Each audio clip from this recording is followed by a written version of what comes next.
Հայության և գեղեցկության տոնին ընթരാճ մեր քաղաքում շարունակվում են բազմաբնույթ միջոցառումները։ Շարքը համալրվեց թիվ 3 մշակույթի տան փոխտնօրեն Ֆլորա Երիցյանի հեղինակած միջոցառմամբ։ Մշակույթի տան ասպունքի և երաժշտության խմբակի սաները հանդես եկան ելույթներով, իսկ փոքրիկ նկարիչները ներկայացան ցուցահանդեսով, որոնցում արտացոլված էին գարնանային պատկերներ, ծաղկեփնջեր, ներկապնակի երկներան գույներով նրանք արտացոլել էին իրենց ապրումներն ու զգացմունքները։ Թիվ 3 մշակույթի տունը միշտ բոլոր տոներին մեծ պատրաստակամությամբ է պատրաստվում, հատկապես մայրերի այս մեծ գեղեցիկ տոնի առթիվ բավականին շատ մենք միջոցառումներ ենք արել ենք այդպիսի միջոցառում Առաքելած Հայաստան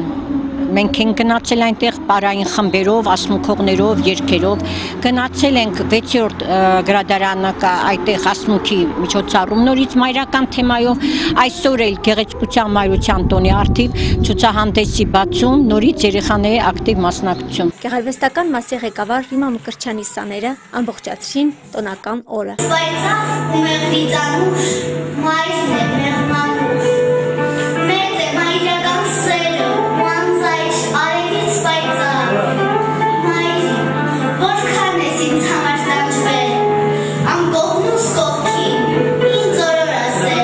Ասպունքի խմբակի սան, փառատոների մասնակից և հաղթող Երվանդ Ալավերդյանը Շիրազյան կատարմամբ շնորհավորեց բոլոր մայրերին և աղջիկներին գարնանային գեղեցիկ տոնի կապակցությամբ։ Ատլետից օգտվելով շնորհավորում եմ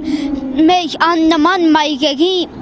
տոնի միամսյակը։ Ցանկանում եմ նրանց երջանկություն և հաջողություն իրենց կյանքում։ Թե մայր չլիներ աշխարհում այս նոր, ես կփախչեի անապատը խոր, ես կփախչեի ողջ աստղերն ի վեր,